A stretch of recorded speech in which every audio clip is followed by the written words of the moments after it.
To thank the organisers for the opportunity to come here to Bangalore to this wonderful conference.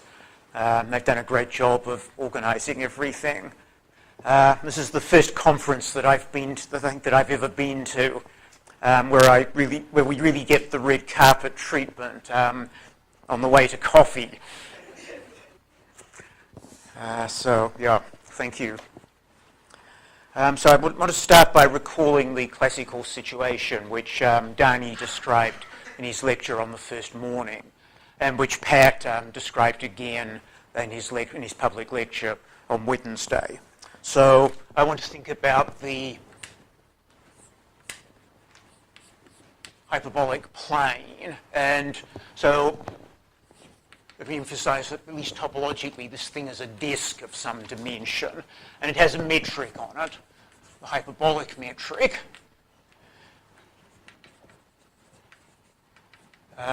And then we can take this object and quotient it by some lattice in the group of isometry. So we then get a quotient of finite volume, or possibly compact. And then on this object, we have a geodesic flow. So let's call M H mod gamma. And there's a geodesic flow on M, or for M. It's really on the unit tangent bundle of M. And this geodesic flow is ergodic with respect to the natural measure that is induced by the metric. And the reason why this flow is ergodic is because we have negative curvature.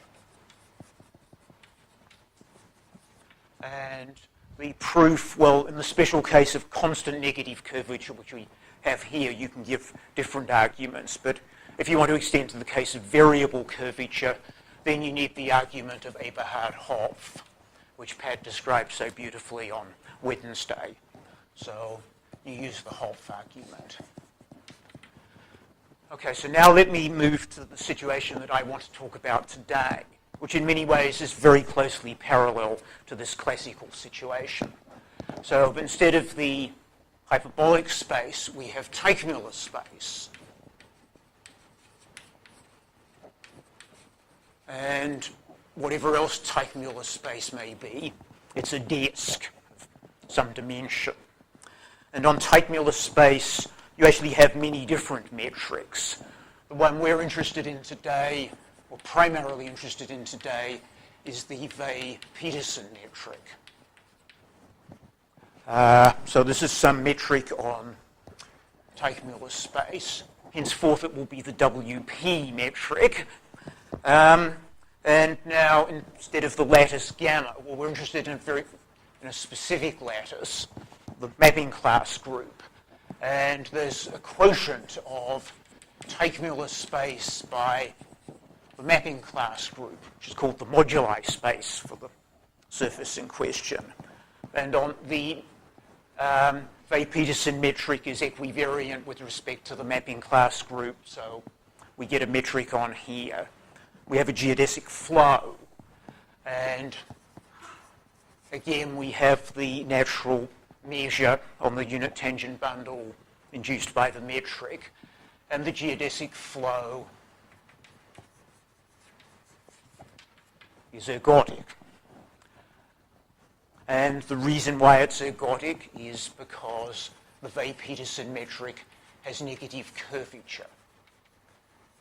I regret to say that I am able to offer you absolutely no intuition as to why the Vae Peterson metric has negative curvature, but it is a fact. Now it's been proved. It really does have negative curvature. And the basic method used to prove that you have ergodicity is again the Hopf argument. So that's pretty much the talk. And so I've emphasized the similarities between the two situations. Perhaps I should now say something about why they're a bit different. One of the differences is that the Hopf argument is 1939, and even in the more difficult cases of variable negative curvature, where you need the arguments of Anosov and Sinai. That's 1960s. Whereas the result that I'm talking about here is, well, maybe it's 2009. We've spent most of the last year sort of writing it up, but this is sort of contemporary. And the difference between the two situations is that the Vae Peterson metric is not complete. So the simplest example of one of these moduli spaces looks sort of topologically the same as the familiar modular surface, where you quotient the hyperbolic plane by the modular group, and you get an object with a couple of cone-like singularities. And the classical hyperbolic one then has a cusp, which I've drawn rather inelegantly, but it's an infinite cusp. It's the complete thing with finite volume. So this is the sort of modular surface. That's the hyperbolic thing. So the Vae Peterson version of this thing has the two cones still, and there's a cusp. But this cusp has finite length, and it comes to a stop. And if you're a geodesic heading towards the cusp, you get there in finite time. So there are geodesics that do not extend forever. And as you approach this cusp, the curvature blows up to minus infinity. And this causes real difficulties in actually proving things. So you can't just use the techniques from here straight out of the box. The machinery that is needed to extend the Hopf argument to situations like that was developed by at least the 1980s. But somehow the people who knew that machinery didn't really talk to the people who knew Teichmuller theory. Another reason is that the basic knowledge of the Vae Peterson metric that has been needed has really only been developed in the last 10 years, primarily by Scott Wolpert. And so I think actually Ursula Hammenstedt is one of the very few people who sort of knows both the dynamics and the Teichmuller theory. And she pointed out a couple of years ago that it was really quite astonishing that nobody had yet proved that this thing was ergodic, and that perhaps it was time that somebody did it. So, and actually that was one of the sort of stimuli to the work that I'm going to describe. So let me say a little bit about the... yes, well, this one is the sort of modular surface. Yes, so this is the moduli space, actually for a surface of genus 1 with one puncture. So of the once punctured torus. I just want to sort of get... It's the Vae Peterson metric on the moduli space for this surface. And topologically, the moduli space is the same as the modular surface. And if you use a different metric, namely the Teichmuller metric, which is known and loved by many people, then what you get is the modular surface. But with Vae Peterson, the cusp shrinks down faster and ends in finite time. And maybe just to sort of add to the picture of the difficulties, in this example, the curvature, so it goes down all the way to minus infinity, but it is bounded from above by a negative bound. But in higher dimensional moduli spaces, the curvature is the only upper bound, the best upper bound you can give for the curvature is 0. So in the typical situation that we're dealing with, both of these bounds are sharp. So there's some unpleasantness to deal with. Okay, well, let me say a little bit about the sort of history. So as far as I know, Teichmuller space goes back to the 1930s. And I think the Vae Peterson metric probably to the 1950s. I think somehow Peterson described some inner product, and Andre Vae pointed out that it really did give a Riemannian metric on Teichmüller space. And then the fact that you have negative curvature seems to be, there's a string of names that I dug out of our paper. Alfors, Royden, Tromba, Wolpert. So I think if Alfors started off by proving that some breed of curvature was negative, and eventually it's known that the sectional curvatures are all negative, and in the typical case you do get the full range from -infinity to 0. So those guys give negative curvature. Then Scott Wolpert showed that if you take the geodesic, which I'll denote by gamma v, the geodesic for a typical vector v, that's defined for all t, for almost every v. I hope my quantification is understandable. Maybe I should put parentheses in. So for almost every vector you get an entire geodesic, which is important if we want to study the geodesic flow and talk about ergodicity of it. And then there's a paper fairly recent paper by Pollicott, Weiss, Wolpert, and another paper by Brock, Maser, and Minsky. And these papers prove transitivity for the Vae Peterson geodesic flow. So they're showing that there is a dense orbit an orbit of the flow that is dense in the unit tangent bundle. These guys are doing it for the special case that I had on the board before I erased it. This paper does it in generality. And then there's a paper by Pollicott and Weiss where they study a surface with, I'll call them finite cusps. And the cusps they have in their surface are actually surfaces of revolution. And the cusp in the Vae Peterson metric is not a surface of revolution. But it is asymptotic to the sort of cusp that Pollicott and Weiss use. So with these cusps that sort of model the Vae Peterson cusps, they are able to prove ergodicity of the geodesic flow for a surface of that type. And then the result I want to talk about today is by me and Howie Maser and Amy Wilkinson. And the result is that the geodesic flow is ergodic. Let me say the Vae Peterson geodesic flow.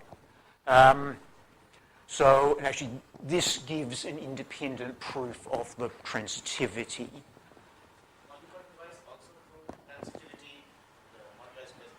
Right, I think they were looking at the case of the two-dimensional Teichmüller space, and Brock-Maser-Minsky is all Teichmüller spaces, or moduli spaces. So this is the result I want to talk about. And Howie Maser actually attended the lecture where Ursula Hammenstedt made these remarks that really it was time somebody did something, and I think he took it quite seriously. And those comments really did stimulate, I think, what we did. Okay, so that is, I think, the history. Oh, for those who care about such things like mixing or K property or Bernoulli, the machinery that we use supplies that stuff. I don't want to say any more than that. Okay, maybe I should now say a few words about sort of what Teichmüller space is and some things like that, and a very, very small amount about what the Vae Peterson metric is. So you can think about, we have a surface. Maybe it could be called S. And it has a genus, which is greater than or equal to 0. And there is some number of punctures in the surface. And we want to know that 3g plus n is greater than or equal to 4. Something like that. The point of this inequality is that if we take a Riemannian metric, any Riemannian metric on this surface, the uniformization theorem tells us that this is conformal to a metric of constant curvature. And this inequality, or the correct one if I got it wrong, guarantees that this metric of constant curvature has negative curvature. So we think about, we have sort of all metrics. Everything is over S, so I won't bother writing S. And then by uniformization, you drop down to hyperbolic metrics. So all hyperbolic metrics, well, there are an awful lot of them, because if you take a diffeomorphism, you can just move the metric around by the diffeomorphism and get a different one. That's obviously isometric to them. So that's not very interesting. So you want to factor out by that. So you can do that in a couple of ways. One way is that you should use diffeomorphisms that are isotopic to the identity. Since we're in low dimensions, we don't have to worry about the distinction between isotopic or diffeotopic, or it's all the same, not like the subtleties that we saw in higher dimensions. So if you do that, you get the Teichmuller space. You could also be a little more brutal and just take any diffeomorphism. In that case, you get the moduli space, and here you have the mapping class group, which is diff quotiented by diff 0. So this is the Teichmuller space. It turns out to be, topologically, it's R to the something. I think it's 6g minus 6 plus 2n. Anyway, it's what it should be. So you have this topology as a disk. One of the features that sort of astonishes me is that this thing is actually a complex manifold, and there's a complex structure and all kinds of stuff. And then this quotient, the moduli space is not a manifold. It turns out to be an orbifold. So I drew the picture of the one for the once-punctured torus. So the fact that it's an orbifold is a little bit of a nuisance because there are these cone-like singularities, but they really don't affect the geodesic flow very much. And there's a simple trick that allows you to completely ignore that aspect of it, which is that there is, you can find a finite covering of moduli space, which maybe I'll call mod sub k, which is actually a manifold, smooth manifold. And the group that goes here is called, it's the level k congruence subgroup of this group.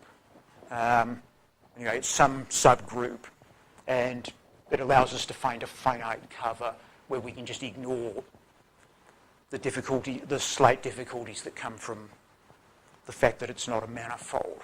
We still have to deal with the incompleteness of the metric and the blow-up of the curvature. So that's the setup.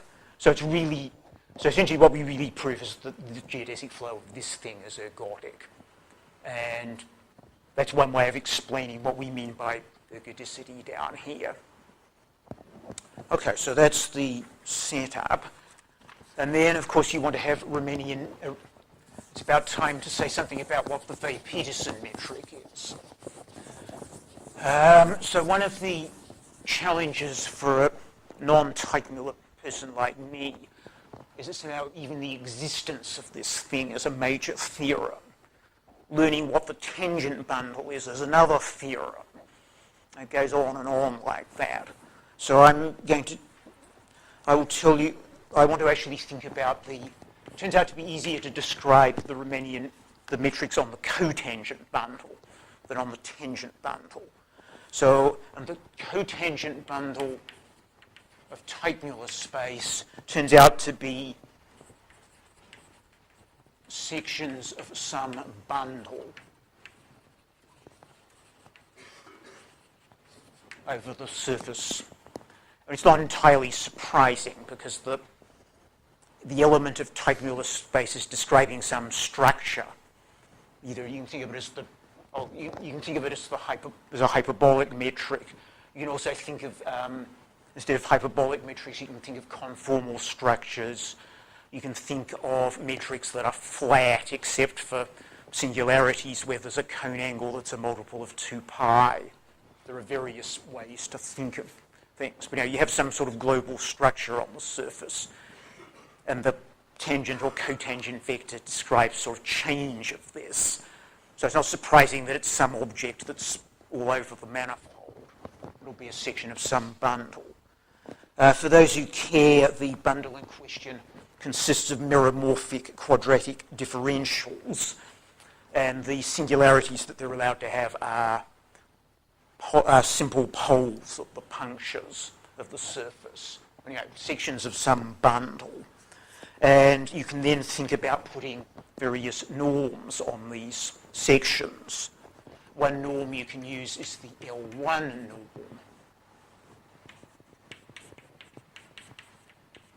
And this produces the Teichmuller metric. And if you use the L2 norm, that gives Vae Peterson. And so that's some vague hint as to how it's defined. These seem to be the two, you obviously do other things as well. These seem to be the two that are most studied. And there's now a vast literature about the geodesic flow for the Teichmuller metric and a certain cocycle over it called the Rosevich cocycle. And this has been studied in massive detail by a lot of people. And it gives a lot of information about sort of billiards in polygons with rational angles. So this is an important and much studied object. And maybe Vae Peterson will catch up a bit. Okay, so it gives some sort of, so somehow this is, at least this seems like using the L2 norm seems like a reasonable kind of thing to do. Yes. So the ergodicity theory of this has been developed. I think the story starts, well, especially of the cocycle over it. It goes back. It starts with Giovanni Forni, who I think proved that it was non-uniformly hyperbolic. And since then they know, I think, that all of the Lyapunov exponents are different. They know everything.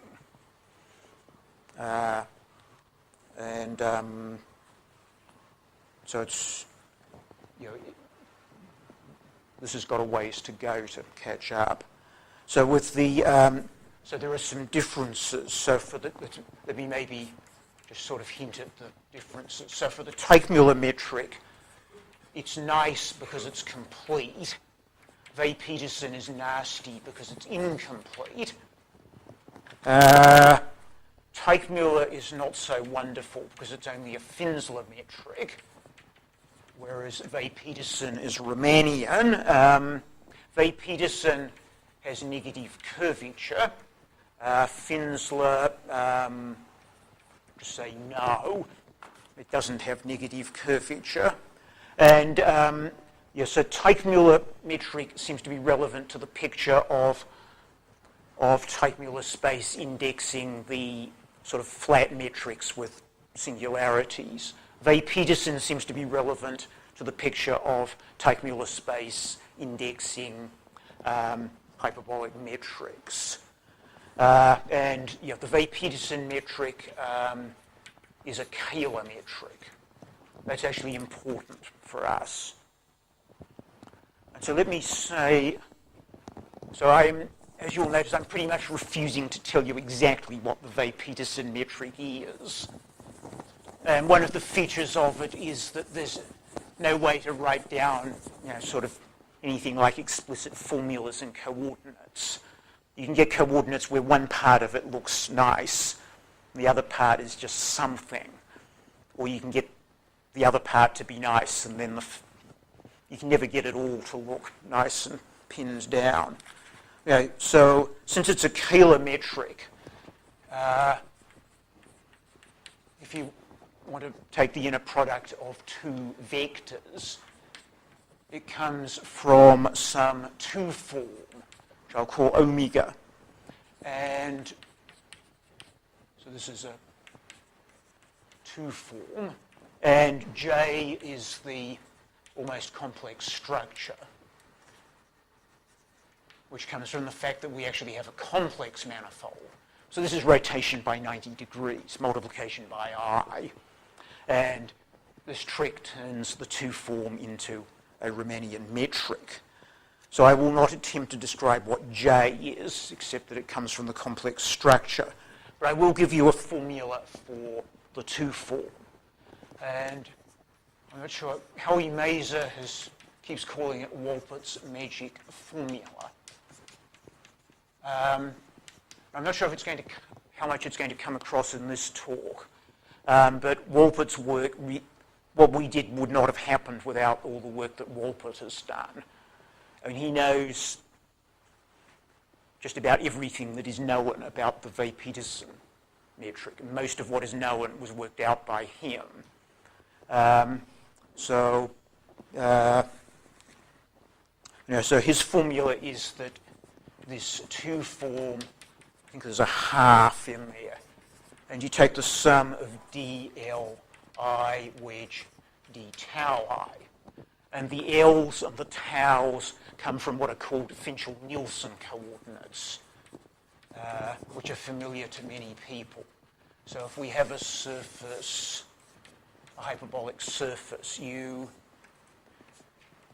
do some decomposition of it into pairs of pants with closed geodesics, and for each closed geodesic, or the L's are the lengths of the closed geodesics, and the taus are parameters that describe the twisting along these closed geodesics. Tau is not tau is defined only up to an additive constant, but if you do a twist, the change in tau that you get is well defined. And all you ever do with tau is take d of it. So it doesn't matter if you change it by a constant. So if you introduce these coordinates and work out this form, you get the thing that gives you Vae Peterson metric. And there are lots and lots of ways to make this decomposition. And no matter how you do it, you get the same form every time. That's part of the magic. And so I think there are other formulas other results that show that Vae Peterson metric is something natural and really fits into things. I will just show this one. But I think this formula alone says that Vae Peterson isn't some sort of random thing. It's a natural thing. Okay, so there's our Vae Peterson metric. So I think now I want to start saying something. It's time to start saying something about how we go about proving that the geodesic flow for it is ergodic. And the way we want to do that is to follow the Hopf argument. So let me sort of do a sketch of the kind of setup. Pat, in his lecture, gave a sort of global version of the argument. I want to describe a more local version of it. So I want to think about that I'm somewhere in the unit tangent bundle of my moduli space. And in the picture, it will be convenient to think that this unit tangent bundle is three-dimensional. And we have the geodesic flow going this way, and we have a transversal to it. And in the transversal, we have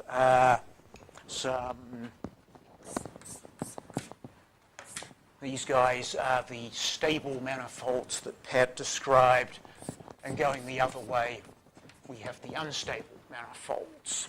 This is the sort of setup for the Hopf argument. So these stable guys shrink exponentially as you go forward in time. The unstables shrink exponentially as you go backwards in time. And you have some function f from mod to, say, r that is uniformly continuous. And you want to prove that the Birkhoff averages of this function are almost everywhere constant. And there is a Ford Birkhoff average that Pat described. So the idea of the Ford Birkhoff average is you go forward along the orbit and average the values of the function that you meet. And there's a backwards average where you do the same thing, except you go backwards along the orbit.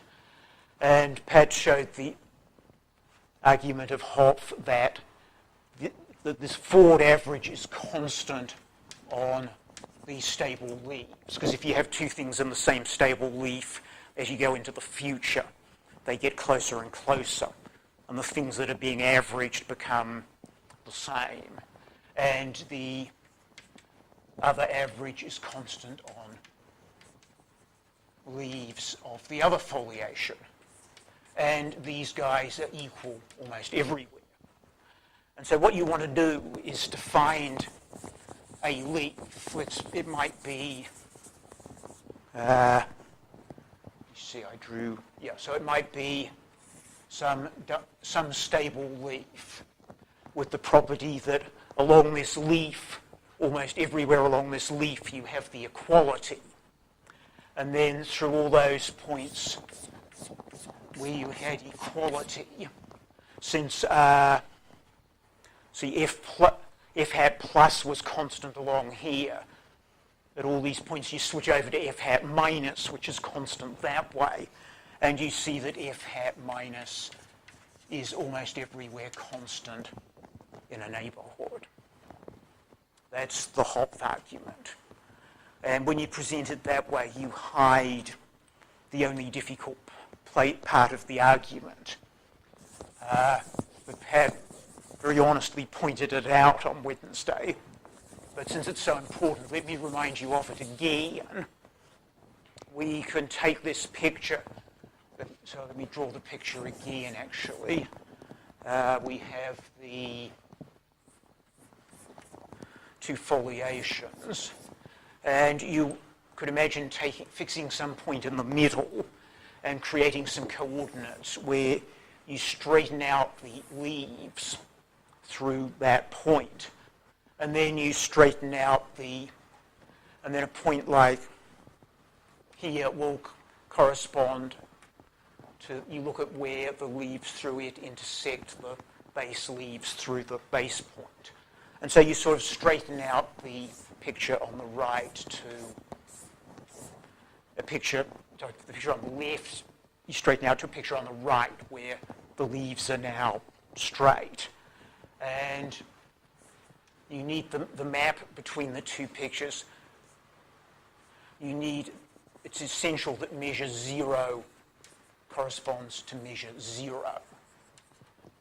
And if that happens, then you can say, well, if we've got a full measure set of points over here, then there's going to have to be a horizontal leaf in which just about everything belongs to the full measure set. And unfortunately, if you just draw pictures like that, it looks obvious. If you think about what you know about how smooth these things are, then you realize it's not at all obvious. And there are examples constructed by Anatoly Katok of foliations with all the level of smoothness that we've got here, where this kind of thing totally fails. So there's a picture of a square with a foliation, actually constructed by John Milner, but using Katok's recipe. And the square is foliated by real analytic curves, which vary continuously. There is a full measure subset of the square, full Lebesgue measure. This set intersects each curve in at most one point. Okay, well, that sort of disaster must not happen if you're going to do the Hopf argument. And the whole point of what Anosov and Sinai did was they proved that disaster does not happen and that this property does work. Yes? This map. Say that again? So what I did was I picked a base point, and I just sort of, so I really want to kind of think of, if we call that point, say, V0, I want to kind of look at WS V0 cross WU V0 goes to moduli space. That's going to be the map back this way. And so if I take, say, W and W dash, I've got a W there and a W dash there. What I do in this picture is I look at where the appropriate leaves through those guys intersect, and that's my point. So I'm sort of transforming the curved foliations into a sort of product. Does that help? What's that? No. All that's conserved is the sort of pattern of intersections that sort of this intersection point corresponds to that intersection point. So distances get distorted, measure is not preserved, but I do very much need that the notion of measure zero is preserved. And so Anosov and Sinai proved that does happen. And the proof that they gave, and which Pat talked about, works in the context, they really worked in the context of a compact manifold, where they had uniform bounds on various derivatives. And in the situation that we have with the Vae Peterson geodesic flow, we do not have uniform bounds on those derivatives. The uniform bounds would correspond to uniform bounds on the curvature and the derivative of the curvature. I've already explained that the curvature blows up. So you can't use Anosov and Sinai directly. But there is a version of their argument that's presented by Katok and Roushon. It's in a Springer lecture notes book. And they repeat essentially the argument of Anosov and Sinai and quite a lot of other things as well. And they show that even if you don't have uniform estimates, you can still make things work as long as you have sort of controlled estimates that don't blow up too quickly as you get out towards the singularities or the edge of the system. So in the Katok-Roushon setup, you have some, let me just draw some completely abstract picture. We have some space E, and we have a point X in it. There will be some distance D of X to sort of the boundary where things really blow up, like to the cusp in my initial picture. And you need estimates of the nature that absolute value of certain quantities is less than or equal to some constant times, or derivatives at x are less than or equal to some constant times d of x to a negative power. So polynomial estimates in 1 over the distance to the boundary are what you need.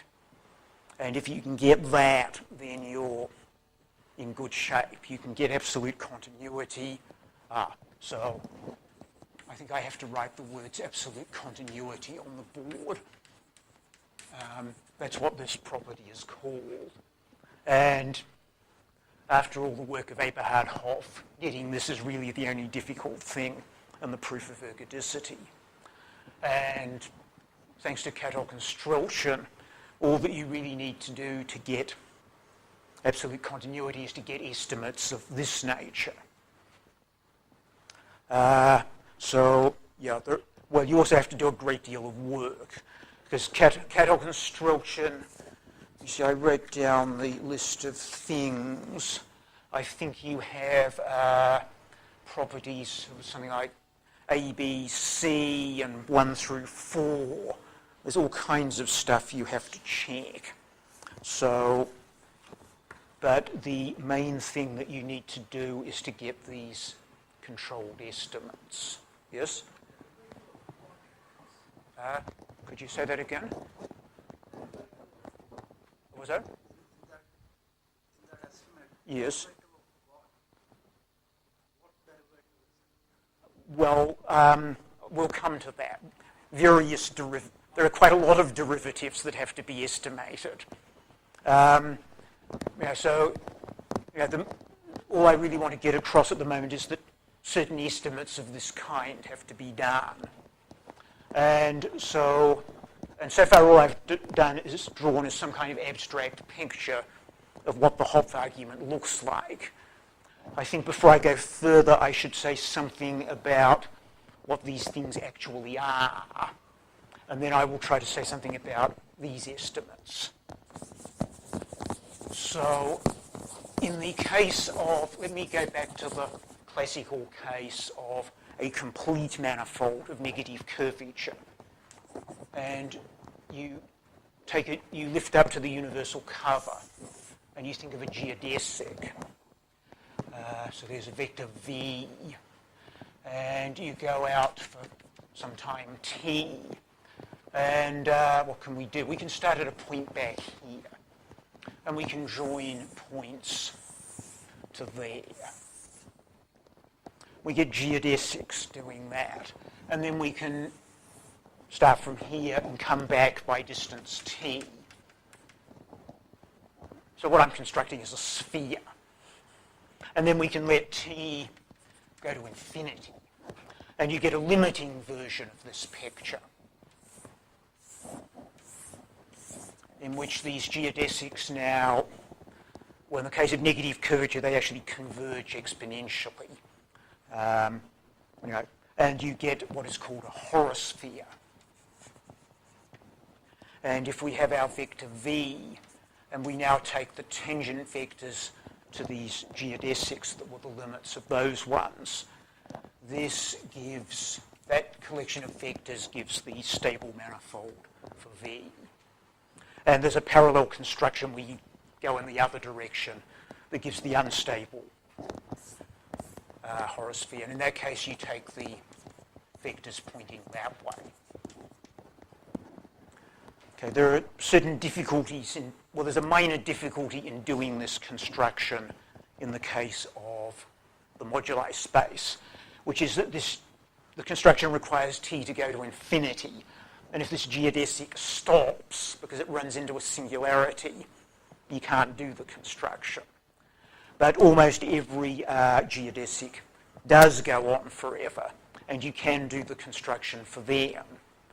There's still something you have to think about. When we took 2 points and joined them by a geodesic, it's a sort of basic natural thing to do. If you've got a manifold with singularities now, if you have something like the disk with the origin missing, you may not be able to join. And so, fortunately, Mesa proved that Teichmüller space is convex. No, not Mesa, that was Walpert. Most things are Walpert. So that means if you've got 2 points in Teichmüller space, there is the geodesic joining them. So you can make this construction as long as you've got a geodesic that goes on forever. And so you are able to build these objects in very much really in the same way as in the classical case of negative curvature.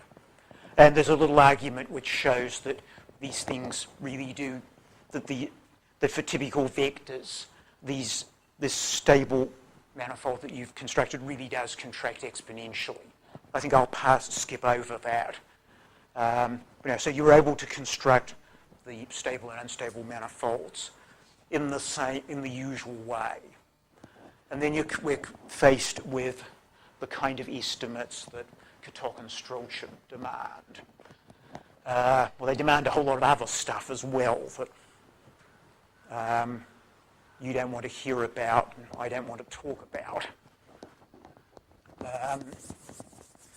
But so in the end, well, it turns out there are probably three main things that you need. The first thing is you want controlled. So we need controlled blow up of several things. One of them is the norm of the derivative of the time one map of the flow. The second thing is the absolute value of the curvature. And the third thing is the absolute value of the derivative of the curvature. So these really correspond to control over derivative of the flow and second derivative of the flow. But for the geodesic flow, that translates into estimates on the curvature, which then translates into estimates on the derivatives of the metric. So you need these things. Number two is no problem. Wolpert has done it. So Wolpert has estimates about what happens to the curvature as you approach the boundary. And this sort of estimate that you get is that the absolute value of the curvature is less than or equal to some constant over divided by d of x. So in that case, k is equal to 1. So this is great. This is a sharp, precise asymptotic. Unfortunately, when you move up to this guy, not even Wolpert has the asymptotics. One suspects that one day he will, but he hasn't done it yet. And if he hasn't done it yet, we certainly weren't capable of doing it. Let me go back to 1 for a minute. We did get a suitable estimate for 1. Again, it's of this type. And I won't say any more about that other than that we used this estimate rather crucially. And we spent about 15 pages working this out. The one I really want to talk about in the rest of the talk is how we controlled this one. And so the method that we used here, actually, what we really ended up doing was saying, well, it comes down to derivatives of the metric. I think by this stage you're up to a third derivative of the metric. And 3 is an awfully big derivative. So you may as well just think about any derivative of the metric. So, and the metric comes down to the 2 form that describes it. So you want to be able to sort of deal with derivatives of this 2 form and estimate them. So how do you go about getting controls over derivatives of arbitrary order of something? Well, there is a actually familiar situation in which we all know where you can do it. And so the situation is, think back to your complex variable class.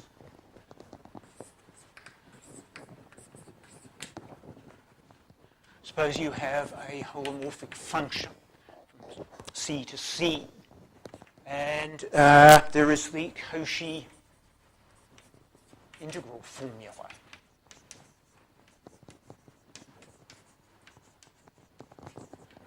So you've got a point z0, and you take a curve around it. Maybe you call the curve gamma. And the nth derivative at z0 is, I think there's an n factorial, and there's an integral around gamma, and it's f of z dz over z minus z0 to whatever the right power is. Anyway, there's some formula like that. And so you get the nth derivative. Doesn't matter what n is, estimated in terms of the function. So you've got bounds on just the function. And as long as, well, then you're dividing by this. And as long as your circle isn't too small, this is sort of under control. And you can estimate all derivatives this way. So that's what we want to use. And as long as you can keep the sort of radius of the circle from shrinking too fast as you get out near our boundary, this kind of scheme would work. So I've just described it in the context of one complex variable.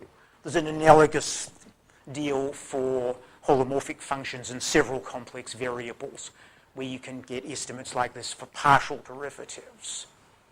So we came up somehow with this scheme and said, yeah, well, okay, well, we'll take the Vae Peterson metric and we'll sort of plug it into this. So we got kind of excited, and so I sent off an email to Kurt McMullen asking him, do you know how to do this? And Kurt very kindly wrote back and said, well, guys, that's a nice idea, but you have forgotten that the Vae Peterson metric is not holomorphic. It was probably just as well that we had forgotten. We might never have thought of this scheme. Well, in my case, it wasn't forgetting. I didn't even know. But fortunately, we sort of remained in blissful ignorance till McMullen reminded us. But as well as reminding us that our initial plan wouldn't work, he pointed out that there is a way around it. And it's in one of his papers. And the way around it is that sort of the object of interest in Vae Peterson is not holomorphic. But if you, on Teichmuller space, but if you embed Teichmuller space inside of something bigger, there is a holomorphic object on the bigger thing. It's holomorphic on the bigger thing. And when you restrict it to the image of Teichmuller space, you do get this guy. And the reason why it's not holomorphic on Teichmuller space is that Teichmuller space is not sitting holomorphically in the big picture. So that's sort of what McMullen told us, and all of the details for sort of what to do are sitting in McMullen's paper. And so let me just take a few minutes to sketch very briefly the sort of nature of this scheme. So, well, the first thing McMullen does is, if you think about Teichmuller space, and if we have some element x of Teichmuller space, delta is going to be the unit disk in CD, where D is the dimension of the Teichmuller space we're dealing with. And so there is a map that I'll call psi sub x, and it sends 0 in the disk to x. And this is a kind of nice map. It has bounded derivatives.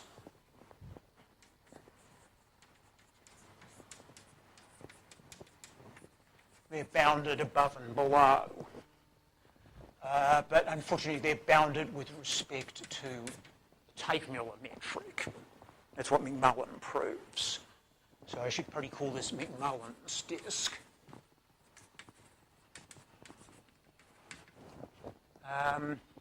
Actually, that turns out, and so in particular, the radius of the image disk is sort of uniformly bounded in the Teichmuller metric. Well, that turns out not to be too dreadful.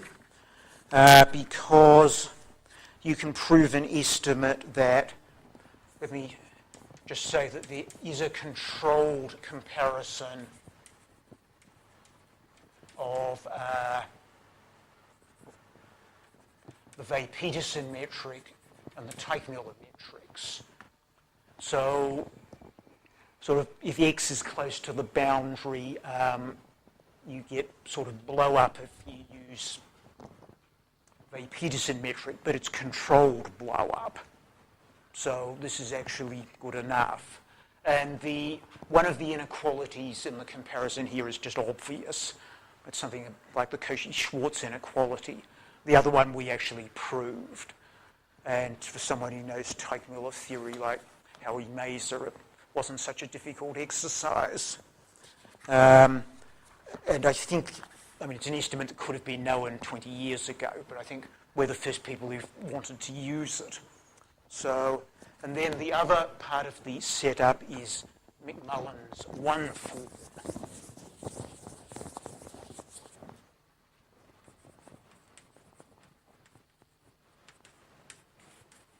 So, if you take a Teich, the larger space that you use is the product of Teich with itself. McMullen calls this quasi-Fuchsian space for reasons that I have no time to go into. And then there is a one form on here, tau. And this one form is nice and bounded with respect to the Teichmuller metric, which is okay because of the controlled comparison. And if you pull, and the map from Teich to Teich cross Teich, since if you think of the element of Teichmuller space as a complex structure, you can take the conjugate complex structure. So X maps this way. This map, because of the conjugacy, is not holomorphic. The one form tau is holomorphic. But not only, maybe call this A for sort of anti-diagonal. And A star tau is a primitive for this guy. I think the formula is that D of I times A star tau is the Vae Peterson form.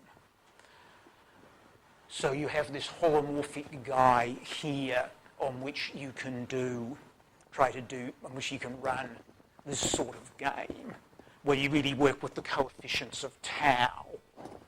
And then if you differentiate tau 4 times, you get to derivatives of the curvature. And then you also we have the map, the psi x from into here, and you can do sort of z goes to z comma z bar. And you end up pulling this form back to here and running the Cauchy integral formula scheme here. And the point of all the estimates and setup is that the estimates that come naturally out of applying Cauchy integral formula to the coefficients of the pulled back form here tell us what is needed to get the estimates that we want. And so in fact we get estimates on derivatives of all order of the curvature, 500th derivatives in case anyone wants them. There is no reason at all to think that the estimates that we get out of this scheme are optimal, but we don't care. We just need some estimate. We get it. So thank you.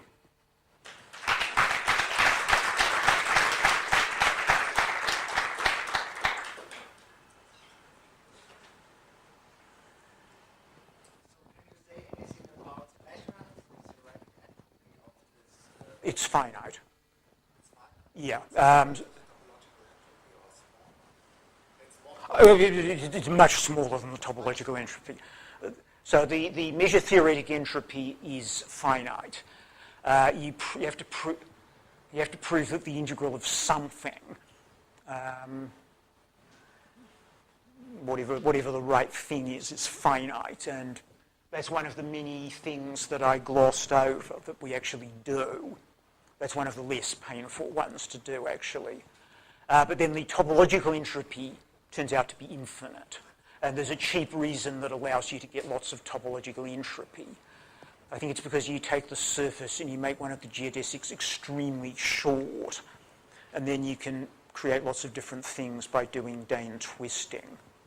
So there is a cheap way to create lots and lots of topological entropy. So that means it doesn't make sense to talk about a measure of maximum. I think not. Sorry about that, Gerhard. Well, you'd be the guy to do it.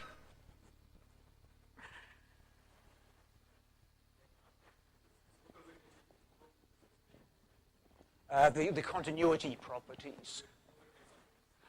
So the leaves of these things, of course, are nice. They vary continuously, Hilda continuously, but not, well, I don't think they vary any better. I was thinking about this while I was preparing the talk.